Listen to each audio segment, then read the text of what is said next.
My name is Azra. So I've been working for last 10 years with BI, Business Intelligence, and last 6-7 years with Qlikview.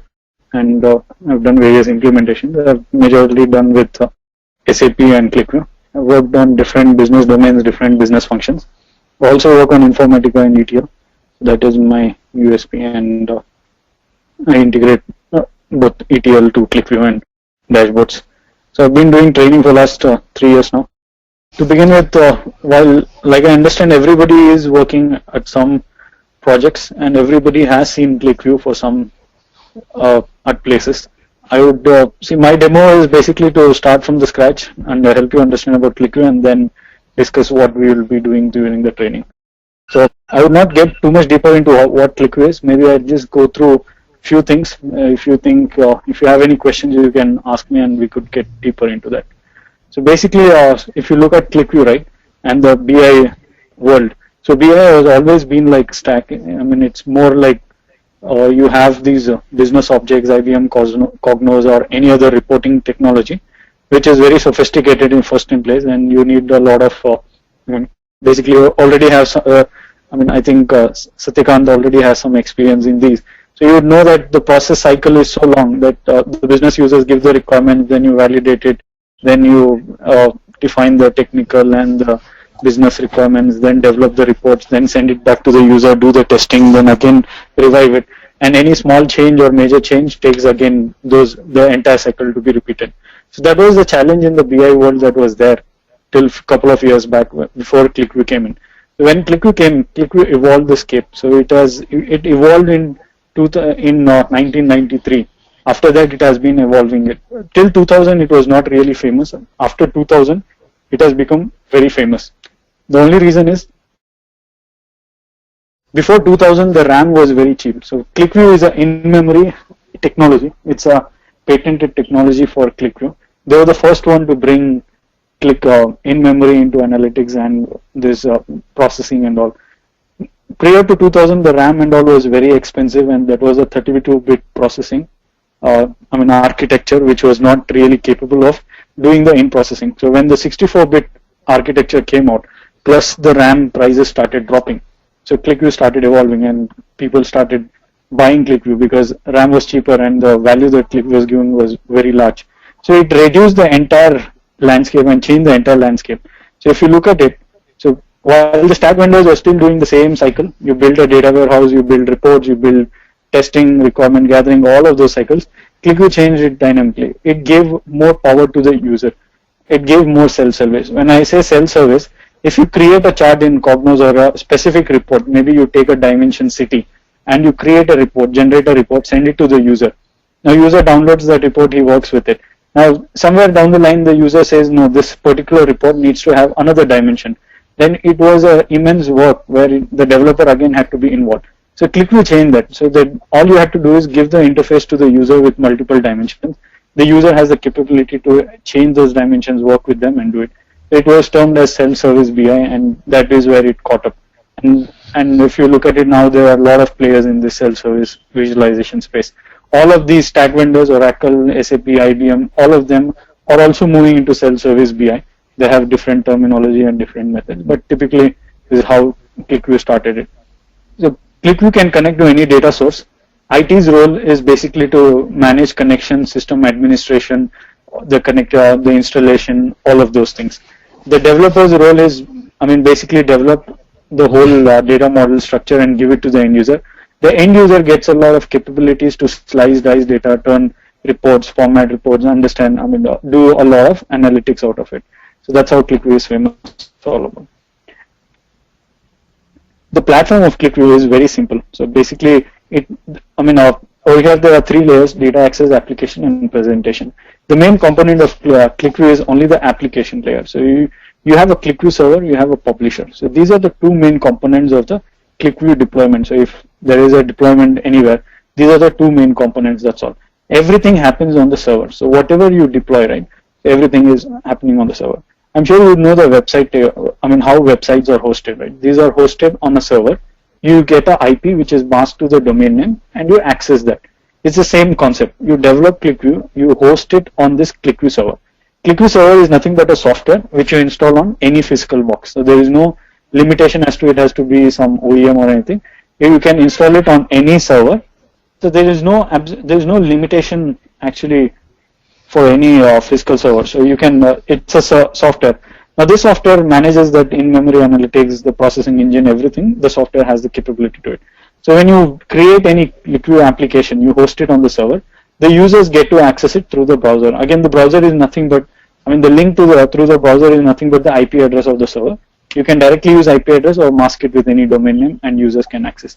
Now it can be through VPN, without VPN, anything. However, the company decides to utilize. Both the server and the publisher are managed by the Qlikview management console, which is nothing but a browser. Again, a browser-based console. There is no client or anything. It's a browser-based console.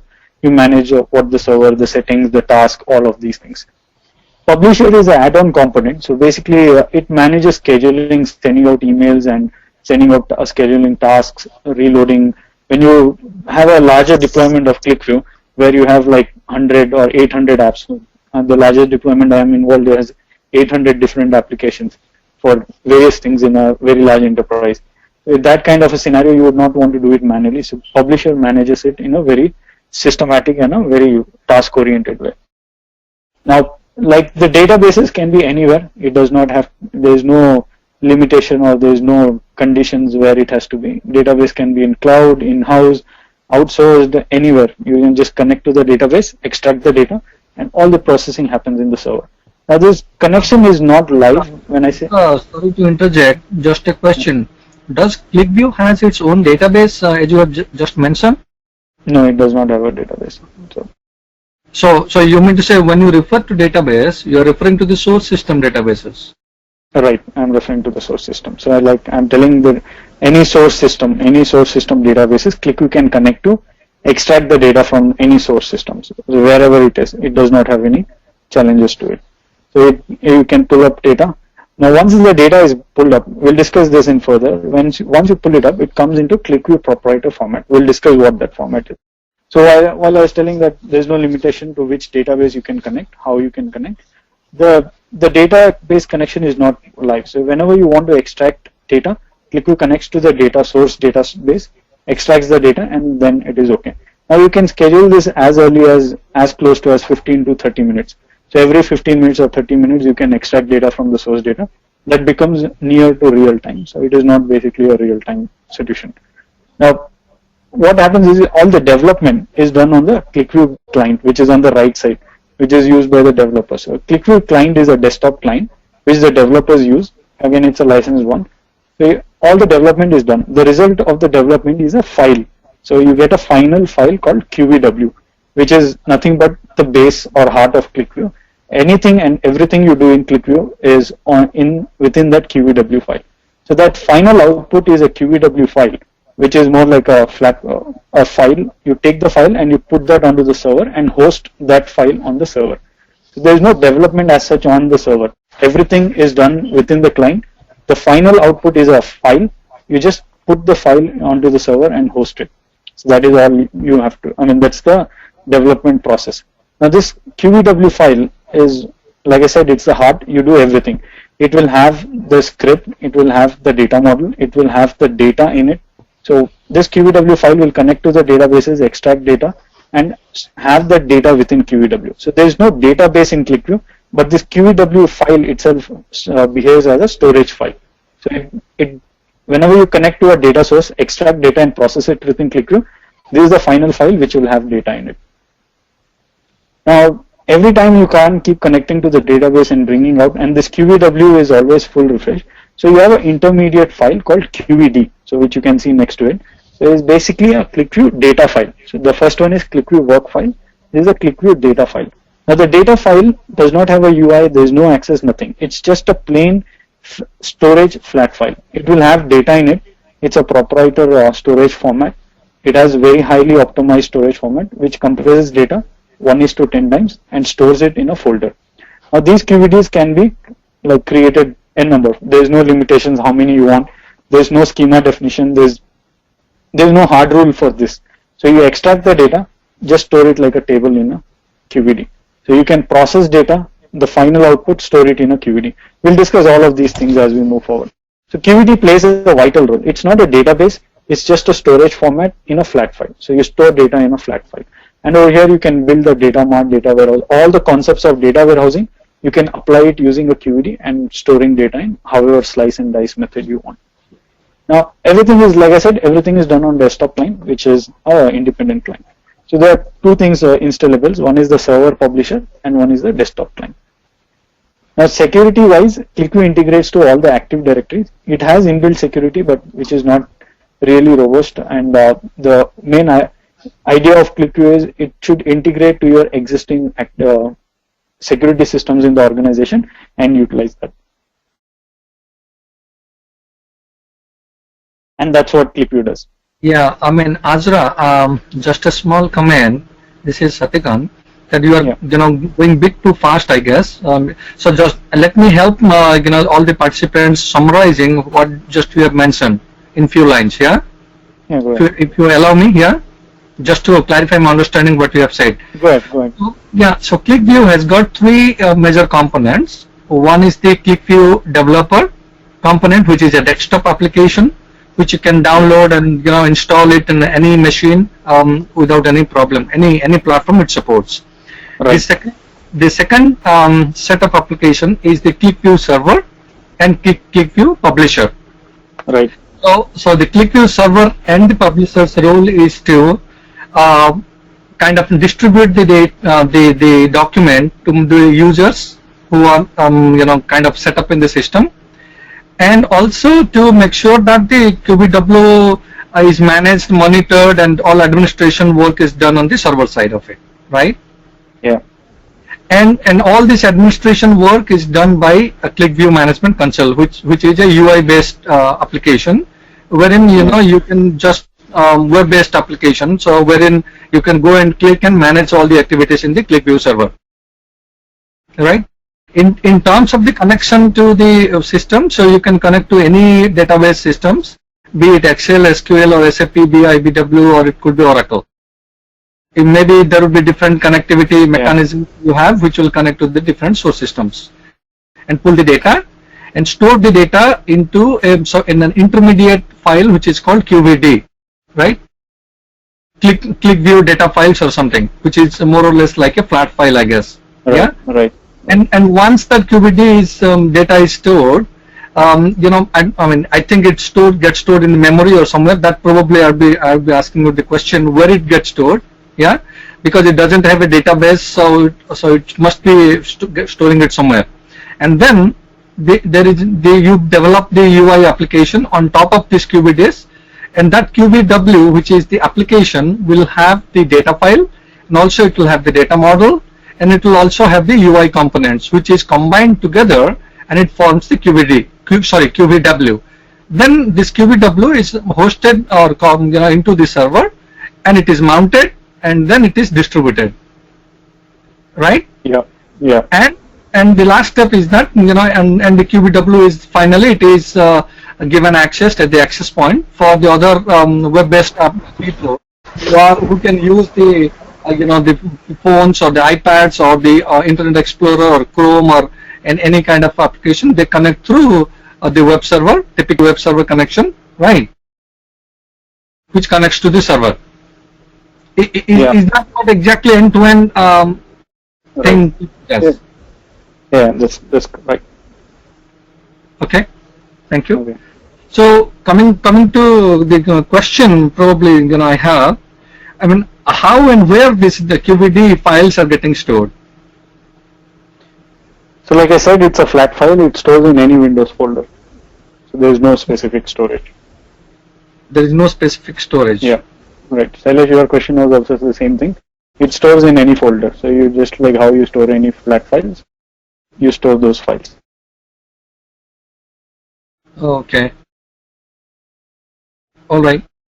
Now, like I said, it's a .qvd. So that's why it's called as a QVD file. So it's stored as .qvd. You'll understand when we work on it, you'll get to understand it. It's stored as .qvd, that's why it's called as a QVD file. It's a proprietary storage format. Nobody exactly. Other internally, does it store in XML format? That's what everybody says, but Qlikview has never shared that. Okay. So along with the data, does it store any metadata like table name, column names, everything? No, I mean, like I said, it's completely proprietary. So they have not shared how it stores. So I don't think so. It stores the table name and format name. It stores the data in a like a format which is understandable by Qlikview. Okay. So if you look at that's the platform. So if you look at the development life cycle, so like I said, a Qlikview developer connects to data sources, creates everything on the desktop client. We have the Qlikview developer who creates content. That same content in the final format, which is QVW, is pushed to the server. The server is managed by the management console. Publisher manages it to process. Now, when all of these things, the end users connect to the server through a browser. There is no limitation as to which browser, which device, laptop, mobile, anything. It should be a HTML5 compatible browser.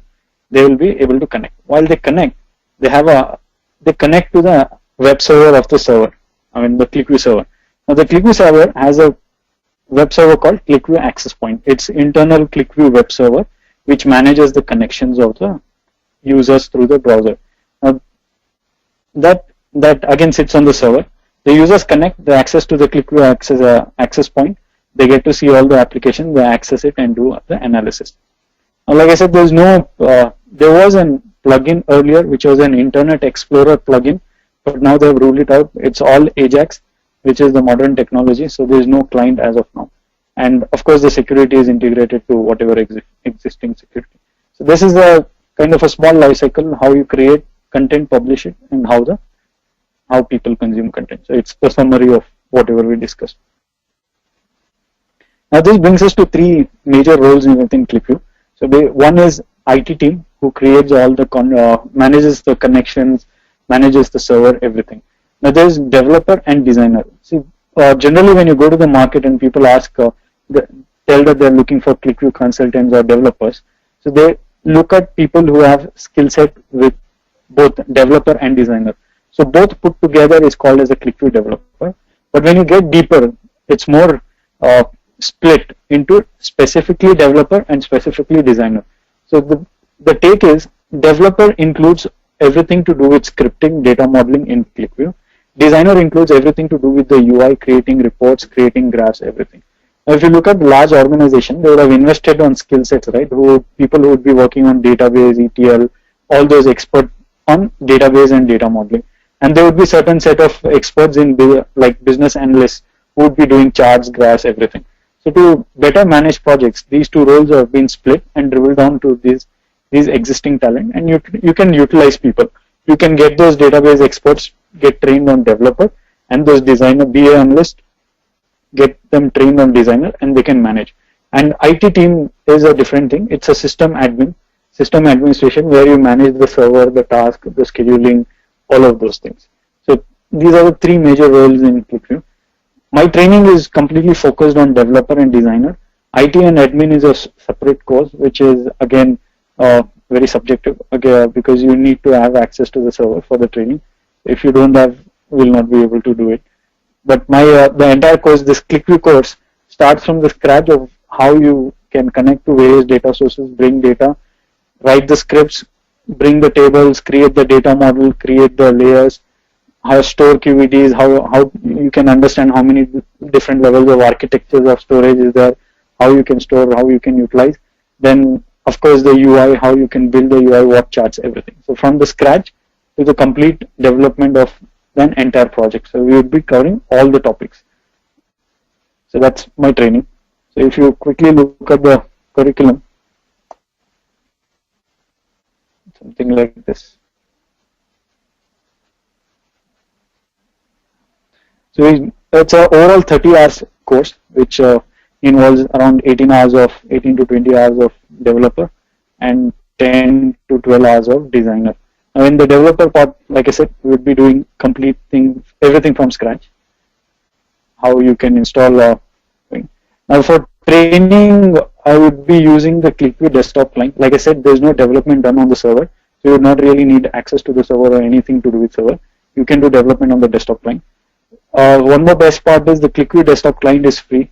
It's a personal edition. It's a full functional edition. There is no difference between a personal and a license. The only challenge is in a personal edition, when you do a development on one computer, so like you do it on your laptop, you'll not be able to access a QVW, a Qlikview file created by another developer using another laptop. So it is locked to your, I mean, you can access whatever is developed on your machine. That is a small limitation, but it doesn't harm our development process. Of course, there are different methods of sharing those files. I'll help you understand how to do that. For development, again for practice, I generally use a SQL Personal Edition. I will share the links to download that. You can download it and you can use it. And of course, I have a database, which a sample SQL database. I'll share it with you. It's more like a relation. Again, AdventureWorks from Microsoft is what I use. These three things can be or not specific to the training. You can have them after the training and continue to practice in your future also for anything. So those are the three requirements. I'll share the links while we go through the training session. So these are the topics. Now, while going through, clarify, sorry Ajra, just to clarify, even after the training is completed, we will still have access to your SQL Server database for practicing. Yeah, that will not be in our system. That will be in your installed in your system. So all the three links. Oh yeah. So whatever I'm going to share are installables on your laptop, and you can continue to use it. So it's nothing to do with our training. Is what I'm saying. It's not limited to our training.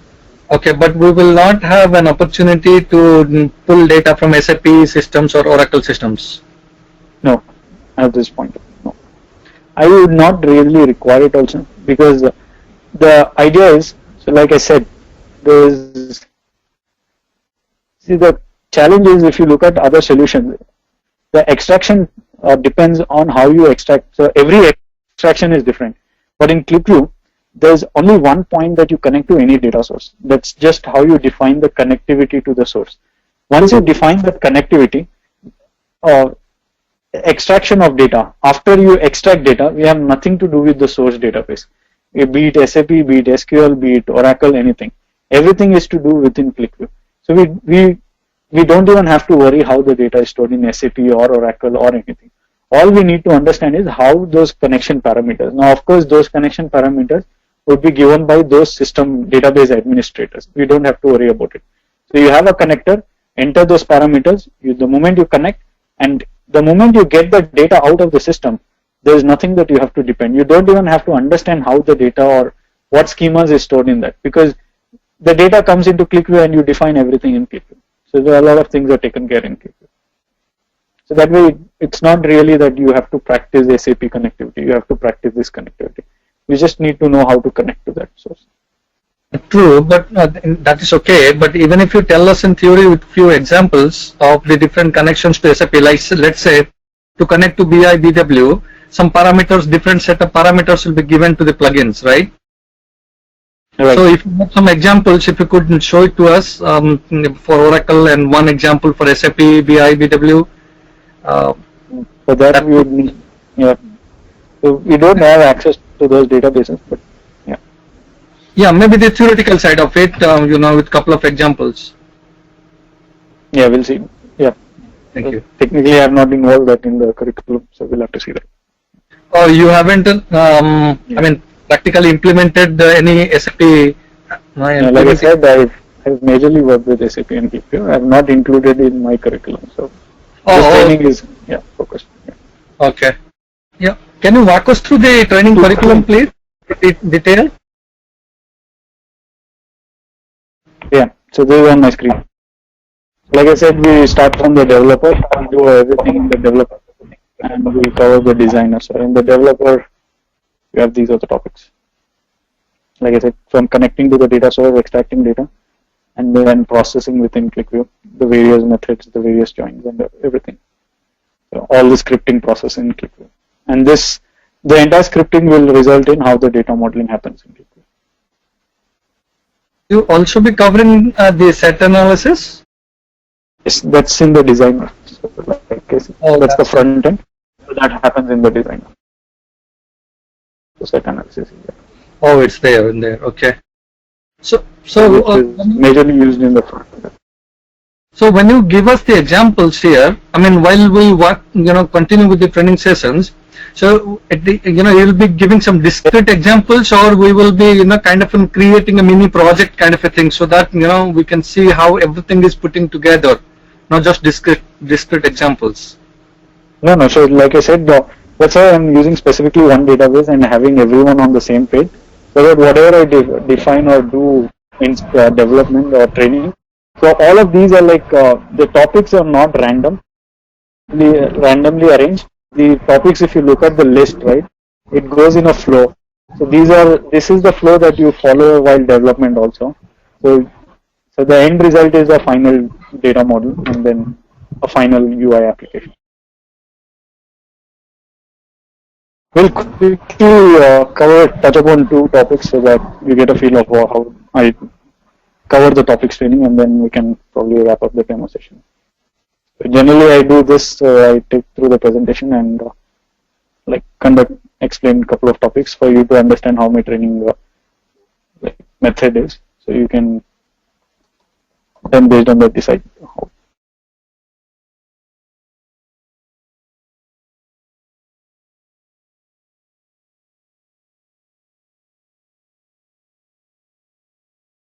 Okay, so first we'll check out the file types in Qlikview. So basically in the entire Qlikview ecosystem, there are 4 types of file types. One is QVW, QVD, QVX, and QVS. So like I said, QVW is the main file type. Anything you do in Qlikview, everything in Qlikview is done in this file. So from anything, so you tell connecting to database, data models, scripting, data model, and the UI. Everything is done in this. And this file also carries data in it. This is the file that goes to the RAM. So it's a final executable file, or you can read it? It's a read file, it's not executable. So this is the file that goes to RAM of the server. So like I said, everything you do in Qlikview is in QVW. So whether you write an extraction script, you write a data model script, you write a processing script, you write a transformation script, everything is done in a QVW. So this is the heart. So the desktop client also opens up this file only, so everything is in QVW. While this is there, the QVD is a Qlikview data file. This is a pure storage file, no UI, nothing. It can be, the best part is, it can be created and used only by a QVW. So there is no application that can read a QVD or create a QVD.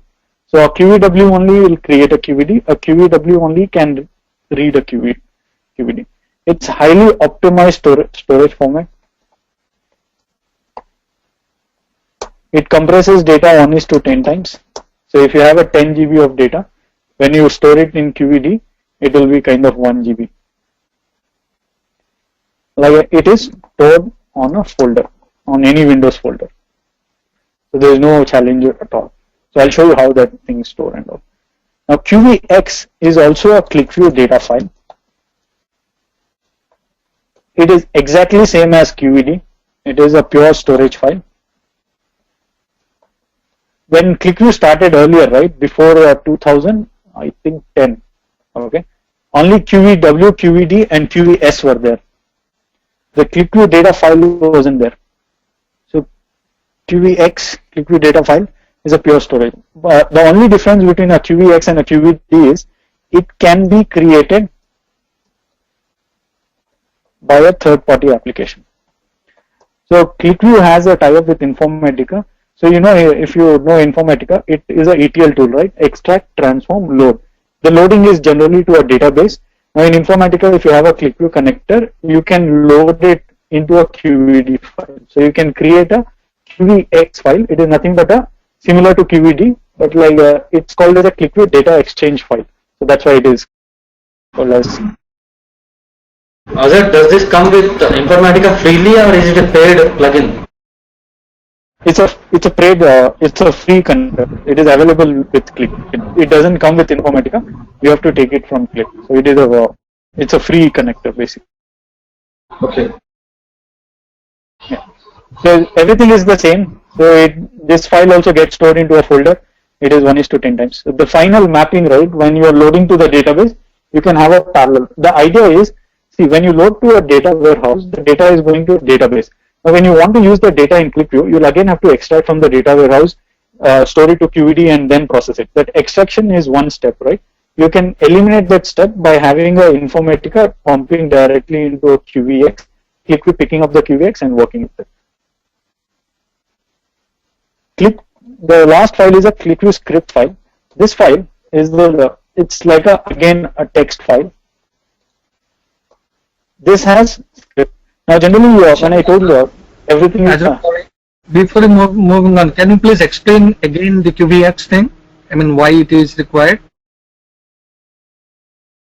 It is, I mean, if you have like Informatica like solution and you want to extract data from the, I mean, if Informatica is processing data, instead of loading it to a database, then extracting it for Qlikview, you can directly store it to a QVX. So it eliminates that one step, extra step. I'll put up a chart, you'll understand. Just hold on to that question. Sure. While QVS, so Qlikview script file is a text file, it has the script. Why? Generally what happens is, like I said, the developer part is done purely through scripting, and scripting is modified SQL. It is no new script. So if you know SQL script, you're the master in Qlikview. It's like that. You get more functions which eliminate the complex processing of SQL queries. You can write more simpler queries in Qlikview. So it's modified SQL script. While you create scripts and you work with large projects where you have multiple applications, what the challenge becomes, when you have common script, you keep rewriting the script or write the script in 10 different applications, same script. Now you want to tweak that script, the common script across 10 applications, it becomes hard to open all the 10 applications and create it, edit it. So you have a common script file, which you can store it as .qvs and just refer to that, call the script into all those 10 files. Any change you change in this common file, it gets reflected everywhere. So that's why it is called as common. So you can reuse the scripts. This becomes the reusability factor. Again, it is stored in any folder, you store it anywhere.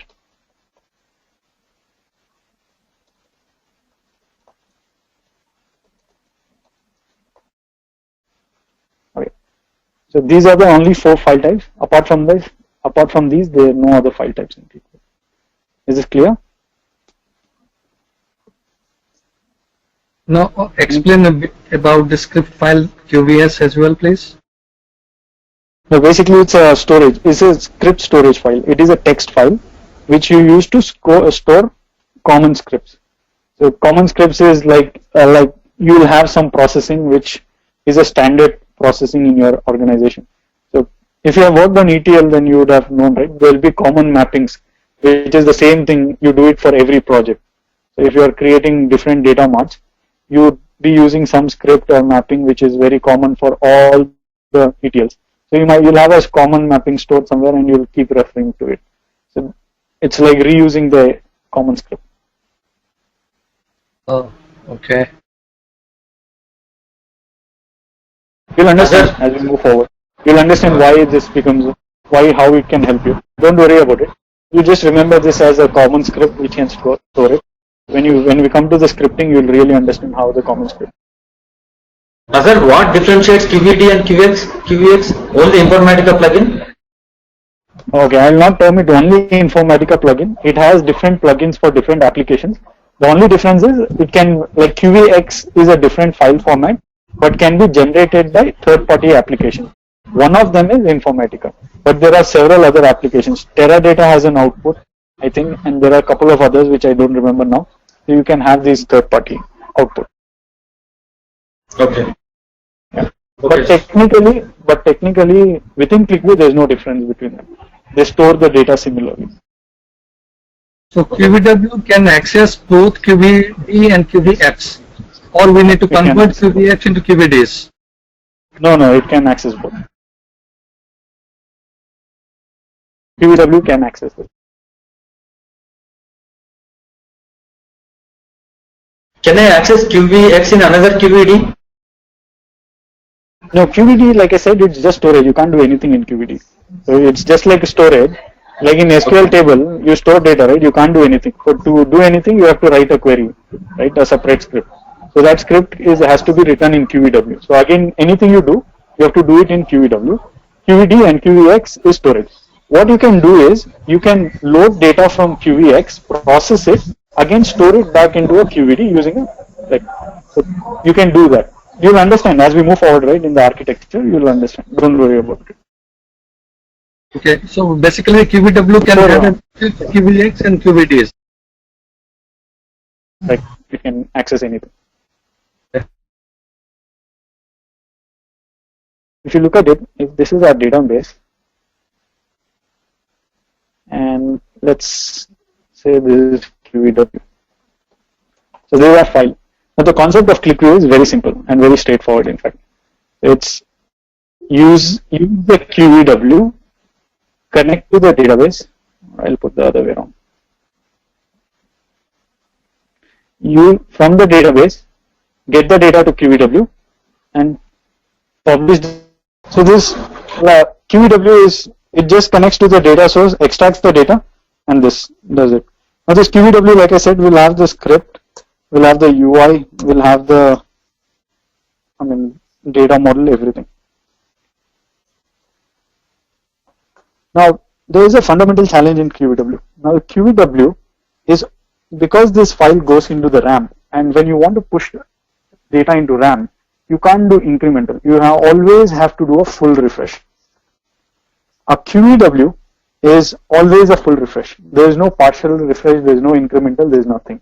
There is always a full refresh. Now imagine you have like this is your transactional system, and every time you bring data full refresh, full data from transactional, your system is loaded, your database gets affected, right? So there is a basic challenge.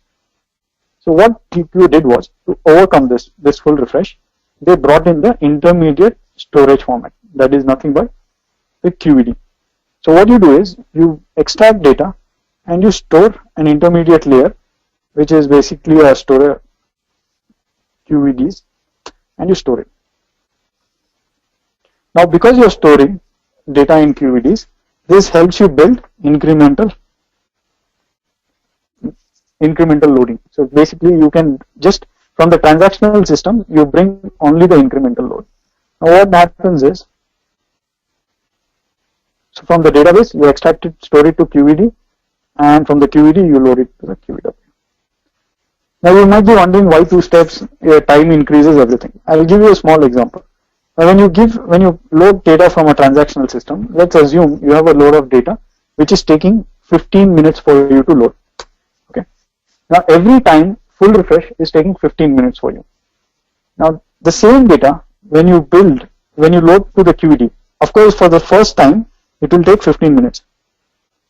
From the second time, because you are doing incremental, it might just take 1 minute when you do incremental load, right? So this incremental load helps you to reduce the time. Now the QVD to the QVW optimization is so high in Qlikview, so that's why it is a proprietary data format, right? QVW. This 15 minutes will not take more than 15 seconds.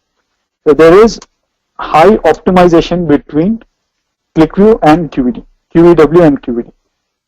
So your time is definitely saved a lot. So imagine from the second day onwards, 1 minute plus 15 seconds, it will be 1 minute 15 seconds. Why 15 seconds? This QVW will still be a full refresh. But this time it is extracting from a QVD, so it is much faster. The full refresh will be within 15 seconds. Of course, while the data is incremental and the data grows, there will be some difference between this 15 seconds. We will not get into that much detail. But the overall concept here is, from the database you store it to QVD. From the QVD, when you read it to QVW, it is very fast. Now, the incremental can be done only when you store data in QVDs. So the data is stored in a flat file, so you build incremental on that. You can't build incremental on QVW. So this is sorry. When we pull from the transactional system, okay, is that the capability of the transactional system to provide you the incremental load, or it is QVDs or a Qlikview that decides what what should the incremental data? You decide in Qlikview. You do everything. So I'll talk about it. So like I said, there is nothing related to database, source database in Qlikview.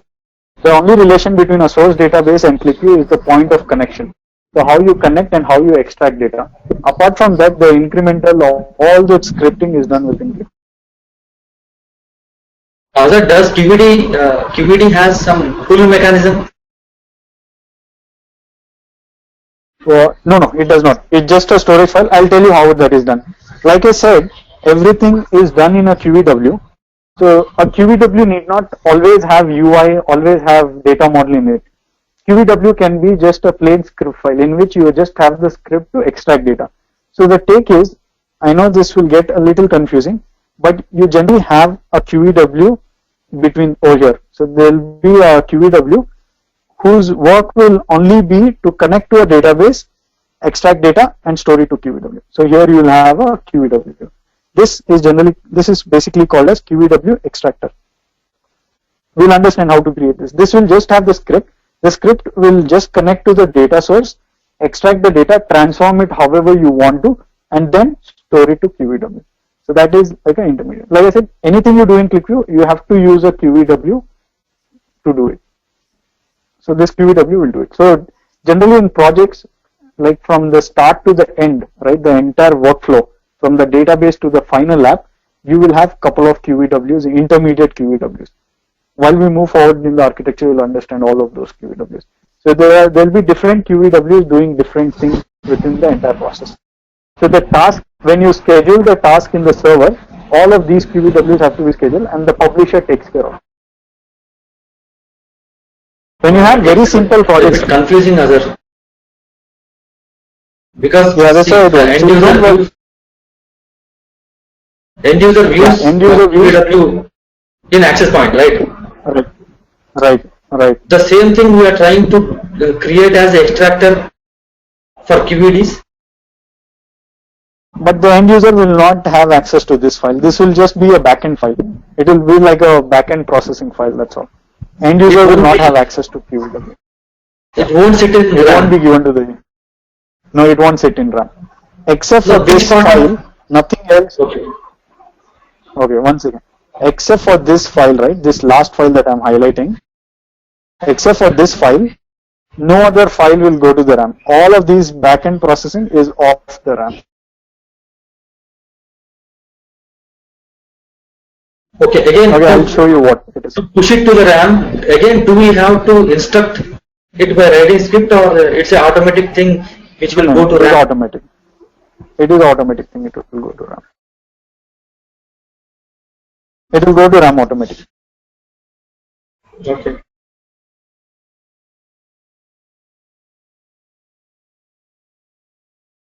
So let's take off this QEW and this thing. You understand this process, whatever is there on the screen now. From the database, you create QVDs. From the QVDs, you use it in QEW. The incremental side of it, I didn't understand. How Qlikview determine? Leave the incremental side. Leave the incremental aside. While we move forward, you'll understand incremental. But do you understand the concept of why QVDs are required? Yeah. Yes. To store data. This is the. Yeah, it's difficult to pull the data from the transactional systems every day in full refresh mode and load it to QVW. It puts extra load onto the transactional system. Hence, this intermediate layer QVDs are created so that the transaction data can get loaded into QVDs, and from QVDs we can have the full refresh into QVW. I think it acts like a staging area in general data warehousing concept. Right. Yes, staging or the actual data warehouse. Okay. This is the data warehouse. So when you store into multiple QVDs form the data warehouse for this. So you can have multiple QVDs. Now the take is, if you have table 1, table 2, table 3,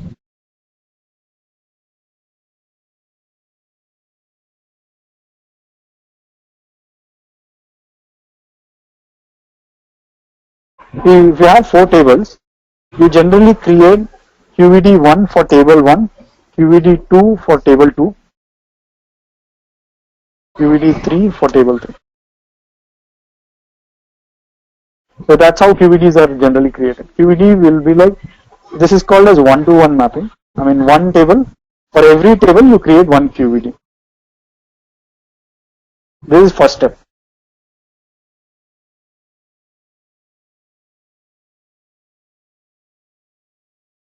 Is it for is it mandatory or is it only for maintenance optimization? Best practice.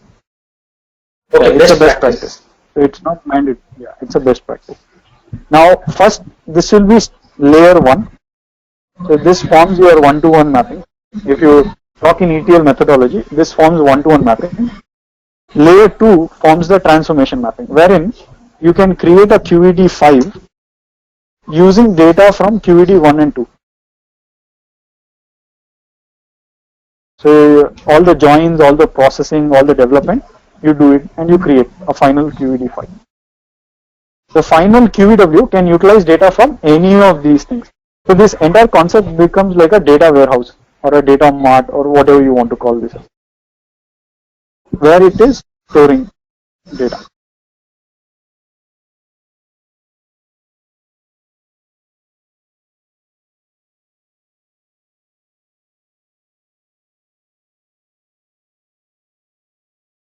So when I talk about QVDs, right, it is not one big QVD for one entire project. It is multiple QVDs, multiple flat files for one entire project. Now the incremental is built on every individual table level. So like I said, right, if you are extracting from a table, you build it. Now the incremental is built within Qlikview, wherein you define what are the parameters that you look. Generally you look for the created date or updated date, right? Based on the date you can do it. If you have ID, you can based on sequence ID you can do it. Based on time you can do it. Based on what was the last time it was refreshed to this time, like yesterday to today, whatever. Any concept that you have, you can do it. You can do it for type 1, type 2, type 3, slowly changing dimensions also. So there is no, everything is done within Qlikview and defined. There is no dependability on this source data. Source data has to have nothing about incremental. So that day, entire scripting is one session. One session that I will take on incremental. Sorry, go ahead. Other, sorry to interrupt you. It's a bit confusing. QVDs for every table. If at all I have a fact table, so that fact table, once I convert it to QVD, it will act as a QVD file, right? Yeah, it will act as a QVD file. Yes. So if at all I have a dimension table, that QVD I can take it as a dimension table and I can join it to the fact table to show some snowflake or star schema, right? Right. You can do that. Yes. This looks like generic data warehousing layer, data warehousing architecture model. Exactly. This concept, see, the idea is Qlikview doesn't change anything in data warehousing. So it is not something. It just eliminates the concept of having a separate ETL tool, separate DTL or data warehousing, database, everything. You can do the entire data warehousing in Qlikview using QVDs and build the entire process using the scripting. So that's where the Qlikview becomes a larger platform, and it is very much different than our competitors, basically. So whatever Qlikview competitors are there, right? This is how Qlikview differentiates. When you go for big deployment, this data warehousing concept really helps it to become a very robust reporting technology, analytical technology. Other, if at all you are saying that very big implementation, how much data does it support? Does it support in TBs of data, like HANA? Yes. Okay. I mean, Azar, when I try to compare this Qlikview thing with, let's say, a business object, okay, it is here duplicating all the data here in Qlikview side, right? In business object, we do not pull the table at all. So what we do is that whatever data that's required for the reporting purpose, we will just take those the data and generate the report. here each and every table of the transactional system is having a copy of the entire table in QVDs, right? Which is a duplication of data. Okay, when I said, yeah, no, when we say table to table, we will not be extract if table has 200 columns and you are using only 30 columns, you will extract only the 30 columns still. We will not be extracting the entire database. So don't, we'll get to those details in depth, but you will not be doing like a duplication of data. Don't worry about it. It's basically if you have 200 columns and if you are using 30 columns only, you extract only those 30 columns and work with it. That's all. Put some filter criteria while yeah. But if the only reason. Yeah, require some. In future, if at all I require some other column, then do I have to go back? Okay, just I need to mention that column name and it will be working, right? Exactly. Okay. So there are a lot of things. All of these questions I understand. All of these questions are valid.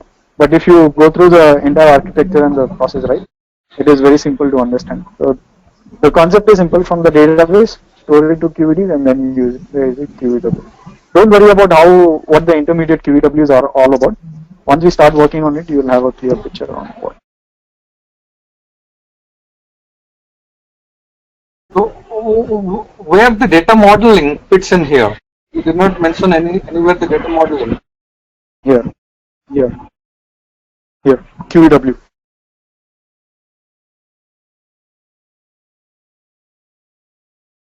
Everything fits in last file.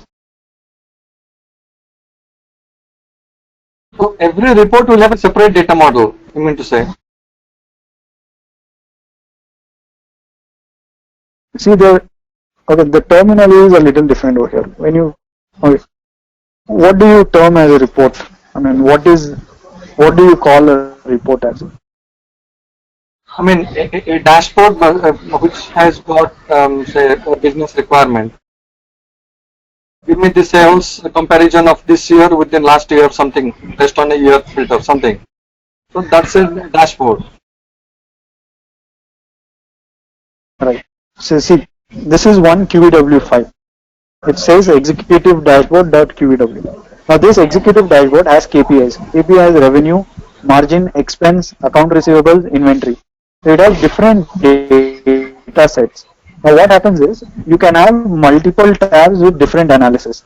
For all of these things, you need one data model, which will bring data for expense, for revenue, for inventory, integrate that and give you this analysis. For the other files, when you create another QVW, you will need a data model for that QVW. So it depends what you want to do. It won't be for every report. It will be for one entire QVW application. But it can also happen that you can build a massive data model for your entire database in your organization and build smaller sets of analysis out of it. So there are different methods of doing it. We'll understand those in detail. In business objects, what happens is, we build a universe, and on top of that, we try to build on single universe. We try to build many reports or dashboards or some design studio reports, something like that. Okay. So I can take one. You can still do that. Yeah. So to build the dashboard which you are showing, so this is built on QVD or QVW. What exactly is this? This is a QVW. So the data which is showing up here, is it coming from QVD or database? So first from the database, then it is stored to QVD. From QVD, I am reading it over here. Okay. So So it is following this step. First step, then second step. The semantic layer is the same as the intermediate QVDs or the universe. I'm just trying to map it. Yes. Yeah. No, universe is not. QVDs is not called as universe. QVDs is more storing like a data warehouse. The universe is built within the QVW. So if you look at it, the back end of this is nothing but you brought in all the tables and you created this universe or whatever data model, whatever you call it. Oh, this is what actually you have all the I'm dimensions. Right. This is done within Qlikview. I didn't open this on a purpose that it will create more confusion for you at this point of time. We'll understand this in detail in our next sessions.